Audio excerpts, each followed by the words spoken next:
Hello guys, അപ്പോൾ നമ്മൾ കുറേ ദിവസമായിട്ട് വിചാരിക്കേണ്ട ഒരു ഡെയിലി വ്ളോഗ് ചെയ്യണമെന്ന്. അപ്പോൾ അതിനുള്ളൊരു സമയം സന്ദർഭവും സത്യത്തിൽ ഇപ്പോഴാണ് കിട്ടിയത്.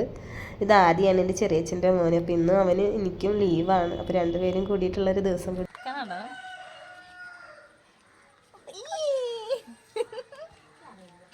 അങ്ങനെ ക്യാമറ കാണാനില്ല എന്നുള്ള പരാതിക്ക് അങ്ങോട്ട് തീർത്ത് കൊടുത്തു. ഇപ്പോൾ ഇത് വീട്ടിലുണ്ടായിട്ടുള്ള പയറുചെടിയാണ്. അപ്പോൾ അത് നമ്മൾ പൊട്ടിക്കാമെന്ന് വിചാരിച്ചിരിക്കുകയാണ്.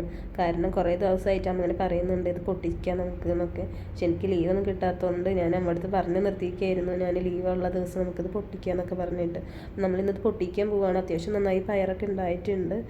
ഇതൊക്കെ അമ്മയെ തന്നെ കേട്ടോ മെയിൻറ്റെയിൻ ചെയ്യുന്നതല്ല, അമ്മയാണ് ഇതൊക്കെ ഉണ്ടാക്കി വെച്ചിട്ടുള്ളതൊക്കെ. അപ്പോൾ അത് പൊട്ടിച്ചിട്ട് വേണം നമുക്കിന്ന് ഇന്നത്തെ പരിപാടി സത്യം പറഞ്ഞാൽ അത് പൊട്ടിക്കുക എന്നുള്ളത് തന്നെയാണ്. ആക്ച്വലി ഇത് കാണുമ്പോൾ ഒരു ചെറിയ ചെടിയാണ്, അത്ര വലുതായിട്ട് പന്തലിച്ച് നിൽക്കുന്ന ഒരു ചെടിയൊന്നുമല്ല.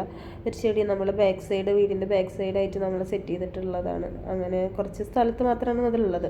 പിന്നെ ഈ കാണിക്കുന്നതൊക്കെ എൻ്റെ വീട്ടിലുണ്ടായിട്ടുള്ള പൂവുകളാണ്. അതായത് ഓരോ ചെടിയുടെ നമ്മൾ വെട്ടിയിട്ട് തുമ്പൊക്കെ വെട്ടിയിട്ട് അത്യാവശ്യം ഇപ്പോൾ വളർന്ന് വന്നിട്ടുണ്ട്. അങ്ങനെയാണ് ഇപ്പോൾ നമ്മളത് ഇവിടെ ബാക്ക് സൈഡ് തന്നെ സെറ്റ് ചെയ്ത് വെച്ചിട്ടുള്ളത്. അത്യാവശ്യം ഇങ്ങനെ റോസ്, അതേപോലെ മുല്ല, അങ്ങനത്തെ ഉള്ള ചെടികളാണ് സെറ്റ് ചെയ്തിട്ടുള്ളത്. പിന്നെ നിങ്ങൾക്ക് അറിയുണ്ടാവും കറ്റാർവാഴ അല്ലെങ്കിൽ അലോവേര എന്നൊക്കെ പറയില്ലേ, അത് കഴിഞ്ഞപ്പോഴാണ് ആദ്യം അതിൻ്റെ ഉള്ളിൽ രണ്ട് മീനെ കണ്ട്. നമ്മൾ താമരയുടെ ഇത് വെച്ചിട്ടുണ്ടായിരുന്നല്ലോ, അതിൽ അവൻ മീനെ കണ്ടിട്ട് അത് പറയും. അപ്പോൾ അവൻ ഇങ്ങനെ പാട്ട് പാടണം, നന്നായി പാട്ടൊക്കെ പാടുന്ന ഒരാളാണ്.